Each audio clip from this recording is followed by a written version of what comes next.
Hello my dear students, welcome back to my YouTube channel. मेरे YouTube channel पर आप लोगों का बहुत बहुत स्वागत है। डियर स्टूडेंट, आज की क्लास में हम लोग भूगोल विषय का अध्ययन करेंगे और भूगोल विषय में हम लोग पृथ्वी की गतियों के बारे में क्रम वाइज अध्ययन करेंगे, जिसमें हम लोग देखेंगे कि पृथ्वी की हमारी कौन कौन सी गतियां होती हैं और इन गतियों की वजह से हम लोगों को क्या क्या चीजें घटित होते हुए दिखाई पड़ती हैं।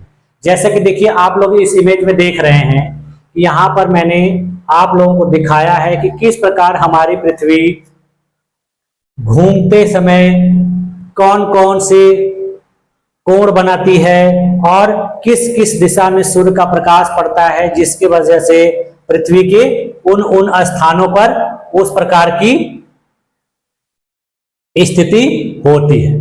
ठीक है, देखिए ये सारी चीजें जिसमें मैंने आप लोगों को दिखाया। देखिए यहाँ पर क्या है, इसमें देखिए, यहाँ पे देखिए, पिछले क्लास में मैंने आप लोगों को बताया था कि पृथ्वी अपने अक्ष पर 23.5 अंश झुकी हुई है, यानी ये अपने कक्षा में जो चक्कर लगाती है तो वो कैसे लगाती है, 66.5 अंश का कोण बनाती है। ठीक है, और जिसकी वजह से दिन रात की अवधि में क्या क्या होता है, अंतर होता है और हमारे संपूर्ण पृथ्वी पर कहीं दिन छोटा होता है तो कहीं बड़ा होता है, कहीं रात छोटी होती है तो कहीं बड़ी होती है। ये सारी घटनाएं किस वजह से होती है, हमारी पृथ्वी की गति की वजह से। ठीक है, फिर यहां देखिए, इसमें दिखाया गया है कि जब सूर्य का प्रकाश सामने वाले हिस्से पर पूरा पड़ रहा है तो वहां क्या होगा, दिन होगा, और दूसरी तरफ देखिए रात होगा। फिर देखिए, जब पृथ्वी हमारा सूर्य का चक्कर लगाते लगाते इस दिशा में आ जाएगी, देखिए इधर सूर्यास्त होगा और यहाँ सुबह होगी। फिर देखिए उसी प्रकार यहाँ दोपहर होगा, यहाँ दिन होगा। तो ये सारी स्थितियां कैसे होती हैं, इन सब चीजों को हम लोग आज की क्लास में अभी देखें। यहाँ देखिए कुछ तिथियां होती, जैसे देखिए 21 मार्च, इसमें देखिए दिन रात बराबर होता है। 23 सितंबर दिन रात बराबर होता है। देखिए 21 जून रात बड़ी होती है दक्षिणी ध्रुव में। फिर देखिए यहाँ 22 दिसंबर दिन बड़ा होता है दक्षिणी ध्रुव। तो ये सारी स्थितियों को हम लोग आज की क्लास में देखें। तो चलिए आइए देखा जाए कि पृथ्वी की गतियां कौन कौन सी होती हैं और इन गतियों के प्रभाव स्वरूप क्या क्या होता है। देखिए आज हम लोग को क्या अध्ययन करना है, पृथ्वी की गतियों के बारे में। जैसा कि देखिए आप लोगों को मालूम है कि हम जिस पृथ्वी पर बैठकर पढ़ रहे हैं, खेल रहे हैं, वह पृथ्वी लगातार घूम रही है और हमें इसका एहसास भी नहीं होता है। यानी अगर आप किसी को कहेंगे कि यह पृथ्वी बहुत तेज घूम रही है तो कोई विश्वास नहीं करेगा, है ना। तो ऐसा क्यों होता है या ऐसा कैसे हो रहा है जिससे हमको उसका आभास नहीं हो रहा है। तो कहा जाता है कि हमारी पृथ्वी जो है बहुत तेज गति से घूमती है। जैसे देखिए आप, जो कुम्हार का चाक होता है या लड्डू होता है जिसको आप नचाते हैं, वो घूमता बहुत तेज गति से है, लेकिन उसके ऊपर जो चीज रखी गई होती है वो स्थिर अवस्था में होती है। तो उसी प्रकार से हम लोगों को भी होता है कि पृथ्वी घूम तो रही है लेकिन वो बहुत तेज गति से घूम रही है, जिसके वजह से उस पर जो वस्तु होती है वो स्थिर अवस्था में दिखती है, लेकिन ऐसा नहीं है। देखिए हमारे सौर मंडल में सभी 8 ग्रह अपने अक्ष पर लट्टू की भांति घूमते हुए अपनी कक्षा में सूर्य की परिक्रमा करते हैं। यानी केवल हमारी पृथ्वी ही नहीं घूमती है, हमारे सौर मंडल में 8 ग्रह घूमते हैं और वो अपने कक्ष पर भी घूमते हैं और अपने अक्ष पर भी घूमते हैं और अपनी कक्षा में भी सूर्य का चक्कर लगाते हैं। बस अंतर यही है कि कुछ ग्रह जो पूर्व से पश्चिम की तरफ घूमते हैं और बाकी के ग्रह पश्चिम से पूर्व की। जैसे हमारी पृथ्वी जो है पश्चिम से पूर्व दिशा की ओर घूमती है और 8 ग्रहों में मैंने आप लोगों को पिछली क्लास में बताया था कि शुक्र और अरुण ये दोनों जो हैं पूर्व से पश्चिम की ओर घूमते हैं, जिसकी वजह से यहाँ पर पूरब में शाम होती है और पश्चिम में सुबह होती है। जैसे हमारे पृथ्वी में देखिए क्या है कि सुबह जो होती है पूरब दिशा में दिखती है और शाम जब होता है तो पश्चिम में, लेकिन शुक्र और अरुण पे इसका उल्टा होता है। उसी प्रकार देखिए जो हमारा उपग्रह चंद्रमा है यह भी पूर्व से पश्चिम की ओर चक्कर लगाता है और हमारे सौर मंडल का जो मुखिया यानी सूर्य वह भी पूर्व से पश्चिम की ओर घूमता है। ठीक है, ये सारी बातें आप लोग को मैंने पिछली कक्षा में बता दी। अब देखिए ये हमारी पृथ्वी और बाकी ग्रह अपने कक्षा में चक्कर लगाते हैं और हमारी पृथ्वी अपनी धुरी पर 29.8 किलोमीटर प्रति सेकंड की गति से घूमती है। तो आप इसको देखेंगे कि जब 60 सेकंड से गुणा करेंगे तो आपको पता चलेगा कि हमारी पृथ्वी लगभग 18, देखिए इसमें गुणा कर लेंगे 29, 30 का मान लीजिए, सीधा सीधा 30 का कर लीजिए और उसमें 60 से गुणा कर दीजिए तो कितना हो जाएगा। आप जब गुणा करेंगे तो देखेंगे कि 60 गुणे 30, ठीक है, 60 गुणे 30 जब आप देखेंगे तो आपको क्या आएगा, यहां आ जाएगा 1800 किलोमीटर प्रति घंटा। ठीक है, तो इतनी स्पीड से हमारी पृथ्वी घूमती है।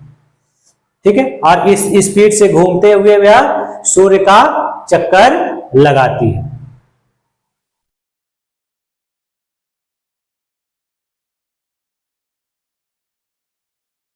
ठीक है, आप देखिए पृथ्वी की गतियों के प्रकार, यानी पृथ्वी की जो गतियां हैं उनको दो भागों में बांटा जाता है, दो प्रकारों। एक होता है पृथ्वी की स्वयं की अपनी गति, यानी पृथ्वी जो अपने अक्ष पर घूमती है वह गति, और दूसरी जो गति होती है पृथ्वी जो अपने कक्षा में चक्कर लगाती है, यानी वह सूर्य का चक्कर लगाती है। तो जो पृथ्वी अपने अक्ष पर घूमती है उस गति को कहा जाता है घूर्णन गति या इंग्लिश में रोटेशन, और पृथ्वी जो अपने कक्षा में सूर्य का चक्कर लगाती है उसी को कहा जाता है परिक्रमण गति या रिवोल्यूशन। ठीक, आइए इनको अब डिटेल में देख लिया जाए।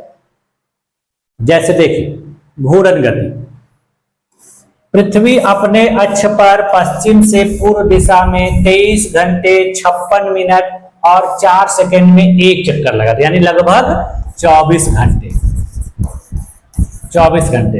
उसी प्रकार देखिए अब इस गति को क्या कहा जाता है, घूर्णन गति या परिभ्रमण या दैनिक गति या पृथ्वी दिवस, यानी पृथ्वी जो अपने अक्ष पर लगभग 24 घंटे में एक चक्कर लगाती है उसको इतने नामों से जाना जाता है। ठीक है, ठीक। अब देखिए इस गति की वजह से होता क्या है, इस गति की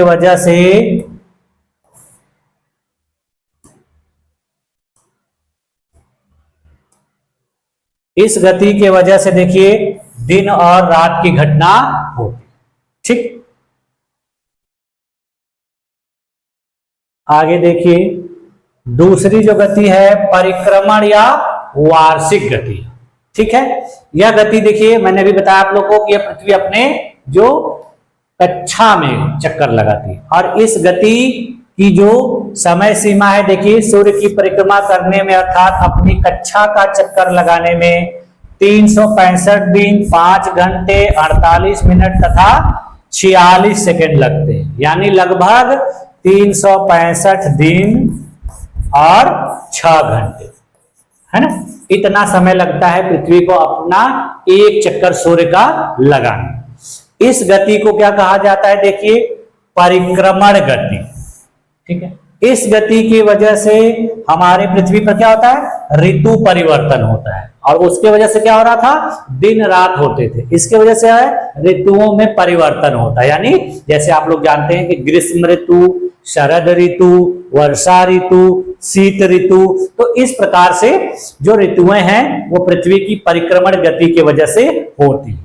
ठीक है, फिर देखिए आप लोग जानते हैं कि सामान्यतः एक वर्ष में 365 दिन हो रहे हैं, लेकिन हमारी पृथ्वी जो है अपना एक चक्कर लगाने में सूर्य का 365 दिन लगभग 6 घंटे लेती। तो यही 6 घंटे जब 4 वर्ष में जोड़ेंगे आप तो 6-6 घंटे करके 24 घंटे हो जाता है, जिसके वजह से हर चौथे वर्ष में एक दिन बढ़ जाता है। यानी हर चौथे वर्ष में 365 दिन की वजह से बजाय क्या हो जाता है, 366 दिन हो जाता है। और यही कारण है कि हर चौथे वर्ष जो फरवरी का महीना होता है वह 29 दिन का होता है। नहीं तो ऐसे जनरली फरवरी का महीना कितने दिन का होता है, 28 दिन का। ठीक है, देखिए प्रत्येक वर्ष में 6 घंटे को हर चौथे वर्ष में एक अतिरिक्त दिन यानी 24 घंटे के रूप में जोड़ दिया जाता है। ठीक है, तो ये कितना हो जाता है, 366, जिसकी वजह से एक दिन बढ़ जाता है और उसी की वजह से जो फरवरी का महीना होता है वो 29 दिन का होता है। ठीक, देखिए इसी चौथे वर्ष को जो 366 दिन का होता है इसे क्या कहते हैं, अधिवर्ष या इंग्लिश में लीप ईयर कहते हैं। ठीक, इस अवधि में देखिए फरवरी महीने का जो दिन होता है वो 28 के बजाय 29 दिन का होता है। ठीक है, आप देखिए नत अक्ष, नत अक्ष का मतलब कि वही अक्ष जिसपे हमारी पृथ्वी अपना चक्कर लगाती है। देखिए पृथ्वी जिस अक्ष या धुरी पर घूमती है वह अपने कक्षतल यानी प्लेन ऑफ ऑर्बिट के साथ 66.5 अंश का कोण बनाता है। मैंने आप लोग को इसे बताया है। और पृथ्वी इस तल पर लंबवत रेखा से 23.5 अंश झुकी रहती। देखिए मैंने उस दिन आप लोग को बताया था कि पृथ्वी हमारी जैसे देखिए 90 का एंगल है तो पृथ्वी हमारे ऐसे सीधे नहीं रहती, इतना थोड़ा सा झुकी रहती यानी ऐसे रहती, लटकी हुई रहती। ठीक, अब देखिए पृथ्वी के हमारे अक्ष पर मतलब झुके रहने की वजह से देखिए क्या क्या होता है। पृथ्वी जो अपने अक्ष पर झुकी रहती है इसके वजह से देखिए दिन रात की लंबाई में अंतर होता है, यानी कहीं दिन बड़ा होता है तो कहीं छोटा होता है। ऐसा कैसे होता है, सूर्य के प्रकाश की जो किरणें हैं वो कम ज्यादा पड़ती हैं जिसकी वजह से दिन रात की अवधि छोटी होती है। फिर देखिए मौसम में परिवर्तन होता है जिसकी वजह से मौसम परिवर्तित होता है। फिर देखिए वर्ष के विभिन्न समयों में परिवर्तन आता है, यानी वर्ष में जो विभिन्न समय है उसमें बदलाव आता है। ये सारी चीजें किसके वजह से होती है, पृथ्वी के अपने अक्ष पर झुके रहने। ठीक, आप देखिए पृथ्वी से सूर्य की दूरी यानी पृथ्वी से सूर्य की दूरी आप लोगों ने पढ़ा है, मैंने बताया है कि लगभग 15 करोड़ किलोमीटर है। लेकिन यह दूरी जो है पृथ्वी की कभी कभी घटती और बढ़ती रहती, क्योंकि मैंने आपको बताया था कि पृथ्वी इस प्रकार से दीर्घवृत्ताकार में चक्कर लगाती है। जैसे देखिए मान लीजिए सूर्य है, जब पृथ्वी इस स्थान पर होगी तो देखिए क्या होगा, ये दूरी ज्यादा है, और पृथ्वी देखिए जब इस स्थान पर होगी तो ये दूरी क्या है, कम है। तो इन्हीं को कुछ नामों से जाना जाता है जिसको हम लोगों को देख लेना है। ठीक है, देखिए पृथ्वी से सूर्य की दूरी, पृथ्वी दीर्घवृत्ताकार पथ पर सूर्य की परिक्रमा करती है जिसके कारण सूर्य से इसकी दूरी बदलती है। देखिए इसी कारण से यानी दीर्घवृत्ताकार में घूमती है, जब इस स्थिति पर रहेगी तो दूरी ज्यादा होगी, इस स्थिति पर रहेगी तो दूरी कम। इनको देखिए क्या कहा जाता है, तो पृथ्वी और सूर्य के मध्य दूरी की 2 स्थितियां हैं, एक है अपसौर और दूसरी है उपसौर। तो अपसौर देखिए इसको इंग्लिश में एपहेलियन कहा जाता है, और इसे देखिए कैसे हम व्याख्या कर सकते हैं। जब पृथ्वी और सूर्य के मध्य अधिकतम दूरी पाई जाती है तो उस स्थिति को अपसौर की स्थिति या सूर्योच्च कहा जाता है। इस स्थिति में देखिए सूर्य और पृथ्वी के बीच की दूरी 15.21 करोड़ किलोमीटर होती है। ठीक, इस समय देखिए सूर्य तप अपेक्षाकृत कम होता है, यानी जब दूरी ज्यादा होगी तो सूर्य का ताप थोड़ा सा कम पड़ता है हमारी पृथ्वी पर। यह स्थिति 4 जुलाई को होती है, यानी यह स्थिति कब होती है, 4 जुलाई। ठीक, अब आते हैं उपसौर, इसको इंग्लिश में कहा जाता है पेरीहेलियन। यह स्थिति देखिए कब होती है, जब पृथ्वी और सूर्य के मध्य न्यूनतम दूरी होती है तो उसे उपसौर या रवि नीच कहा जाता है। ठीक है, जब ज्यादा होगी तो उसको अपसौर और कम होगी तो उपसौर। इस समय देखिए सूर्य और पृथ्वी के बीच की जो दूरी होती है 14.73 करोड़ किलोमीटर होती है, और यह स्थिति जब होती है तब हमारे पृथ्वी पर सूर्य का प्रकाश ज्यादा पड़ता है। यह स्थिति देखिए कब होती है? 3 जनवरी को। ठीक, आइए आगे देखा जाए। आप देखते हैं, देखिए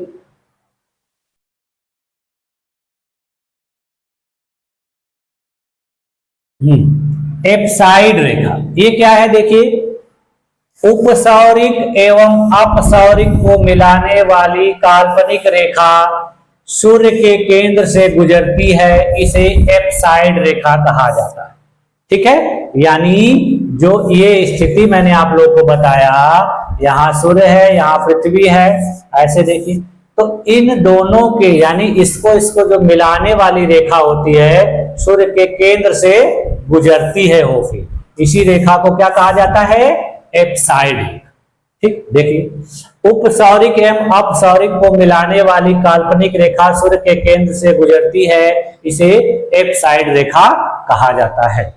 अब देखिए आते हैं, हम लोग देखते हैं अयनांत या संक्रांति किसे कहते हैं। जैसे इंग्लिश में इसको सॉलिस्टिस कहा जाता है। ये देखिए क्या होता है, सूर्य की अयन रेखी यानी कर्क तथा मकर रेखा की जो स्थिति होती है, अर्थात उत्तरायण और दक्षिणायन की सीमा को अयनांत या संक्रांति कहा जाता है। इसका मतलब कि जब सूर्य हमारे पृथ्वी पर उत्तर दिशा में चमकता है या फिर दक्षिण दिशा में चमकता है, तो इन दोनों को सम्मिलित रूप से क्या कहा जाता है? अयनांत या संक्रांति। यह स्थिति कब होती है इसको देख लेते। देखिए यह 2 प्रकार का होता है। ठीक है, यह देखिए 2 प्रकार का होता है। कौन कौन सा होता है? ग्रीष्म अयनांत कर्क संक्रांति, ठीक है, और दूसरा होता है शीत संक्रांत या मकर। अब देखिए इसको समर सॉलिस्टिस भी कहा जाता है। यह स्थिति देखिए कब होती है? 21 जून को सूर्य कर्क रेखा पर यानी 23.5 अंश उत्तरी अक्षांश रेखा, है सब मैं आप लोग को पहले इसीलिए बता दिया था मैंने, 23.5 अंश उत्तरी अक्षांश पर लंबवत चमकता है, जिससे उत्तरी गोलार्ध में सूर्य की सबसे अधिक ऊंचाई होती है। यानी 21 जून को सूर्य कर्क रेखा पर एकदम लंबवत चमकता है, और जिसके वजह से सूर्य की ऊंचाई अधिक होती है, इसलिए यहां दिन बड़े और रातें छोटी होती।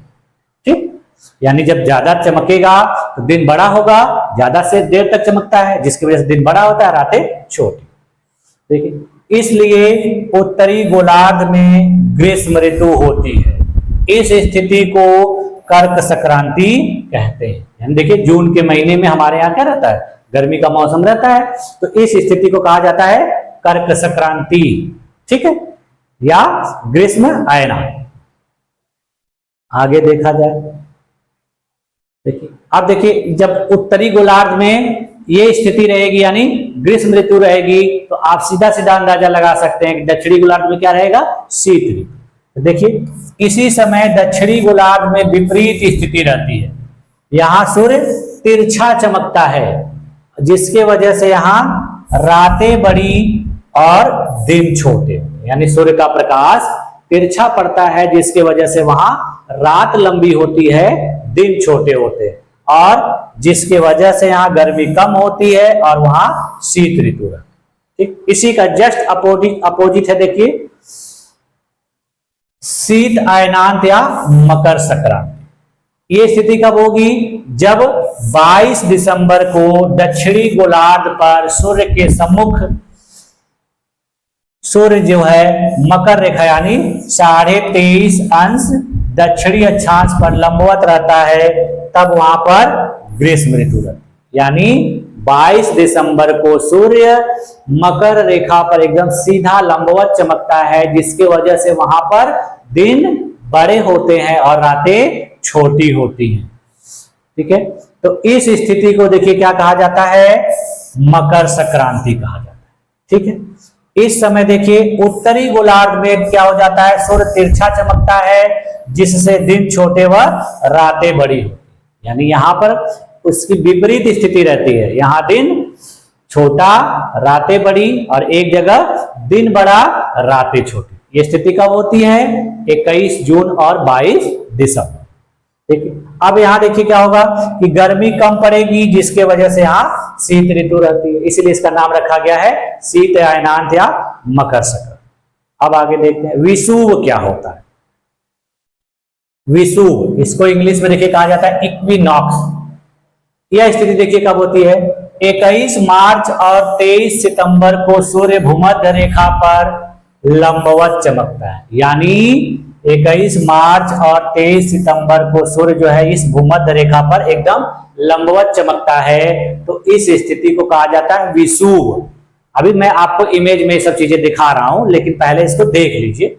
ठीक, आप देखिए विषुव को कैसे हम लोग व्याख्यायित कर सकते हैं। देखिए इस समय समस्त अक्षांश रेखाओं का आधा भाग प्रकाश में रहता है, जिससे सभी जगह दिन रात बराबर होते हैं। यानी देखिए जब भूमध्य रेखा पर सूर्य सीधा चमकेगा, इसका मतलब क्या है कि दोनों तरफ यानी उत्तरी गोलार्ध की तरफ भी और दक्षिणी गोलार्ध की तरफ भी प्रकाश समान पड़ता है, जिसके वजह से यहाँ दिन और रात बराबर होती है। देखिए दोनों गोलार्धों में दिन रात बराबर रहने की स्थिति को विषुव अथवा समरात दिन कहा जाता है। यानी अगर आपसे क्वेश्चन पूछा जाए कि वह कौन सी तिथि होती है जिस समय उत्तरी गोलार्ध और दक्षिणी गोलार्ध दोनों में दिन रात की अवधि समान होती है, तो क्या होगा, 21 मार्च और 23 सितंबर। 21 मार्च वाली स्थिति को बसंत विषुव, स्प्रिंग इक्विनॉक्स, और 23 सितंबर वाली स्थिति को शरद विषुव या ऑटम इक्विनॉक्स कहा जाता है। ठीक, इसी के आधार पर देखिए जो नॉर्वे है उसको अर्धरात्रि के सूर्य का प्रदेश कहा जाता है।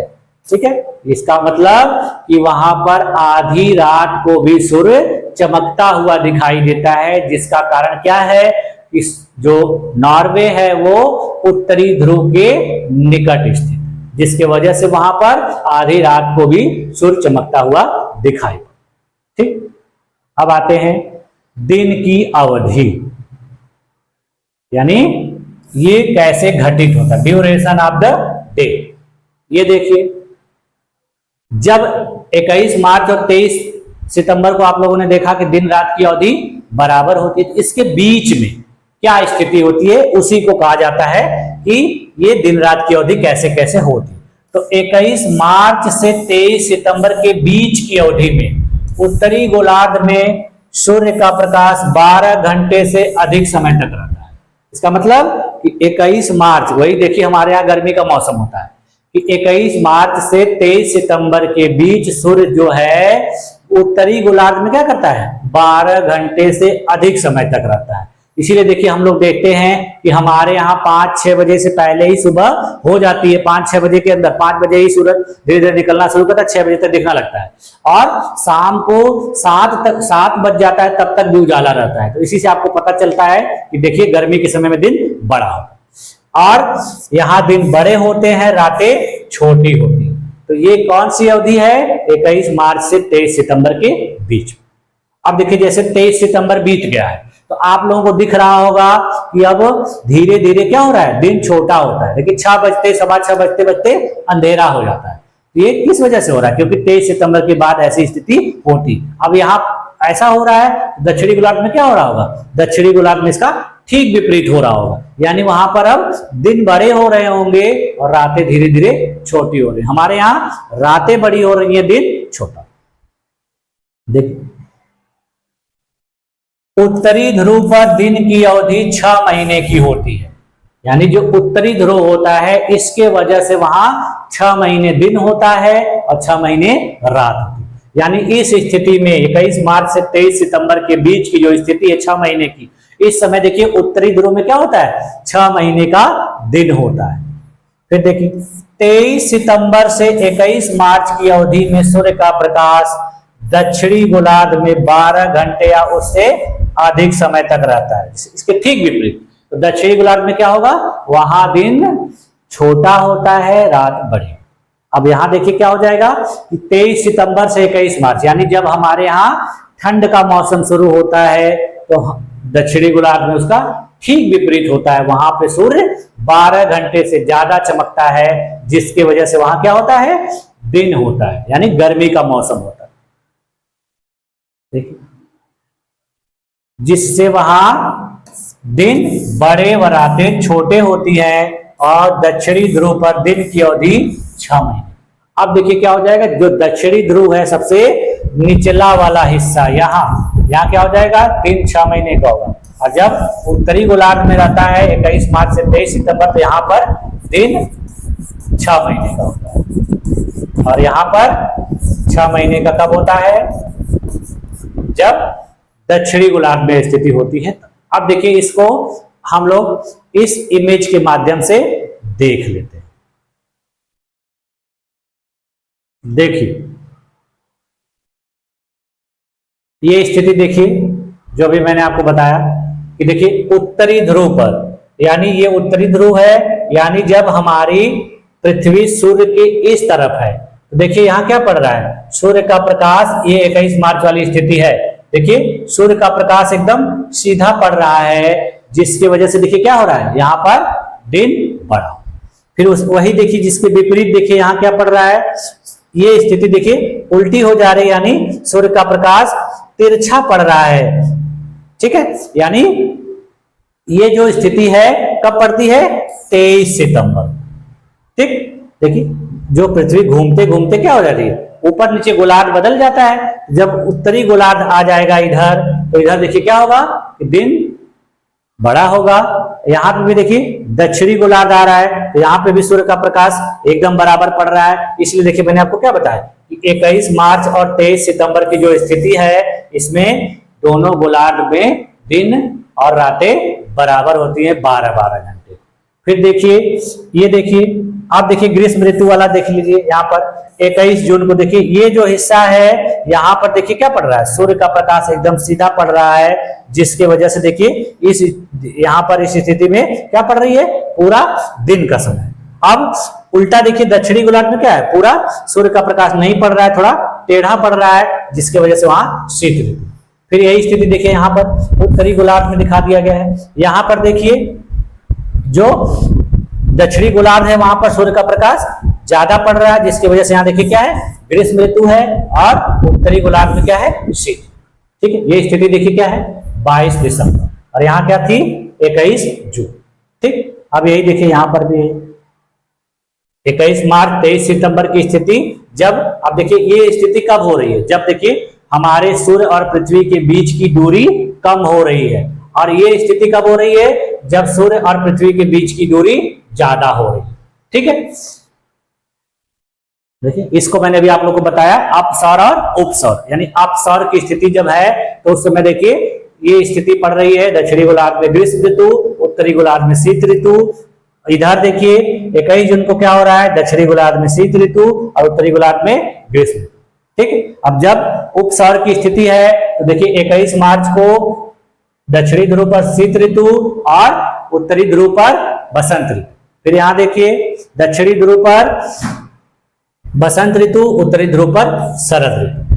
ठीक, ये स्थिति आपको किसके वजह से होती है, हमारी पृथ्वी की गति की, यानी अपने कक्षा में सूर्य का चक्कर लगाती है, जिसके वजह से। देखिए ये चीजें और भी देखिए, इसमें भी देखिए मैंने आप लोगों को दिखा दिया है कि देखिए किस प्रकार से हमारी पृथ्वी जो है, देखिए सूर्य के चक्कर लगाते हुए जो जो हिस्सा पृथ्वी का सूर्य के समक्ष दिखता है, वहां वहां प्रकाश जैसे जैसे पड़ता है, उस प्रकार से वहां दिन और रात या ऋतुओं का समय होता। ठीक, ऐसे ही ऋतुएं हमें दिखती। फिर देखिए ये सारी चीजें देखिए, वही चीज जो मैंने अभी आप लोग को ऊपर दिखाया, 21 मार्च, 23 सितंबर, 21 जून और 22 दिसंबर। ठीक, देखिए बीच में सूर्य है। अब पृथ्वी हमारा चक्कर लगाते लगाते जैसे जिस तरफ से सूर्य के सामने पड़ रही है, उस प्रकार की स्थिति हमारे पृथ्वी पर होती है। और देखिए इसको और देख लेते हैं। अब देखिए जो मैंने आप लोग को बताया कि देखिए 23.5 अंश झुकी रहती है, देखिए 23.45 दिया है, वही 23.5 देखिए थोड़ा सा ऐसे लटकी हुई रहती है। ठीक है, ये देखिए अब क्या हो जाता है, जैसे हम लोगों ने उसमें देखा था कि ऐसे मैंने आप लोग को बताया था कर्क रेखा मकर, लेकिन ये एकदम ऐसे नहीं रहता, थोड़ा टेढ़ा हो जाता है। देखिए कर्क रेखा ये है और मकर रेखा ये, देखिए बीच में क्या है, भूमध्य रेखा, देखिए थोड़ा सा लटका, तो जिसकी वजह से सूर्य का प्रकाश कम ज्यादा पड़ता है। देखिए सूर्य की किरणें आ रही हैं और ये किरणें देखिए कभी ऐसी स्थिति आएगी जब भूमध्य रेखा पर सीधी पड़ेंगी, और कहीं कहीं देखिए जब उत्तरी गोलार्ध में सीधी पड़ेंगी तो वहां गर्मी, जब दक्षिणी गोलार्ध में सीधी पड़ेंगी तो वहां गर्मी, जब पीछे वाला जो हिस्सा रहेगा यानी जो हिस्सा थोड़ा सा घूम जाएगा तो वहां पर क्या हो जाएगी, शीत ऋतु यानी ठंड का। ठीक है, तो ये हमारे पृथ्वी की गतियों के बारे में महत्वपूर्ण बातें थी जो आज आप लोगों ने क्लास में देखा। ठीक है, अब इसके आगे की क्लास में हम लोग देखेंगे पृथ्वी के परिमंडल। ठीक है, यानी पृथ्वी के कौन कौन से परिमंडल है, इसमें हम लोग देखेंगे स्थल मंडल, जल मंडल, वायु। ठीक है, ये भी बहुत महत्वपूर्ण टॉपिक है, तो इसको हम लोग नेक्स्ट क्लास में देखेंगे। आज की क्लास में बस इतना ही रखा जाए, और इतने देर तक मेरे इस कक्षा में मेरे साथ बने रहने के लिए आप लोग का बहुत बहुत धन्यवाद। और आप लोगों से एक निवेदन है कि आप लोग जब भी मेरी क्लास की वीडियो को देखा करिए तो कोशिश करके पूरा देखा करिए। ठीक है, हो सकता है कि आप लोगों को लगता हो कि हमारे काम की नहीं है, लेकिन बाद में आपको एहसास होगा कि ये हमारे काम की है, तो उस समय हो सकता है कुछ विपरीत स्थितियां हो कि आपको ये क्लासेस न मिल पाए या फिर उसके लिए कोई समस्या हो सके। तो अभी आप लोग को ये आसानी से मिल जा रहा है, तो इसको देख लिया करिए और हो सके तो नोट्स भी बना लिया करिए। ठीक है, ये आपके काम में जरूर आएगा, और खास करके जो जिन लोगों को सीटेट वगैरह का एग्जाम देना है, या फिर जिन लोगों को टीजीटी वगैरह भी देना है, टीजीटी पीईटी भी, उसमें भी देखिए बेसिक क्वेश्चन के तौर पर ये आपको बहुत हेल्प करेगा। इससे एडवांस आपको पढ़ना है, लेकिन आपको बेस पता होना चाहिए। जब बेस पता रहेगा तो इससे आगे की चीजें आप लोगों को पढ़ने में आसान हो जाएंगी। ठीक है, आप लोग जब भी प्रीवियस ईयर का क्वेश्चन उठाकर देखेंगे तो ऐसा नहीं है कि इनसे क्वेश्चन नहीं आते, क्वेश्चन आते हैं, लेकिन इनके अलावा भी और क्वेश्चन आते हैं। तो आपको जब ये सब चीजें मुफ्त में मिल रही हैं तो आप इसको अध्ययन कर लीजिए, अपने नोट्स बना लीजिए, भविष्य में आपके काम आएंगी, और जीएस जिस एग्जाम में पूछा जाता है वहां पर जरूर काम आएंगी। ठीक है, तो आज की क्लास में बस इतना ही, तब तक के लिए धन्यवाद, थैंक यू।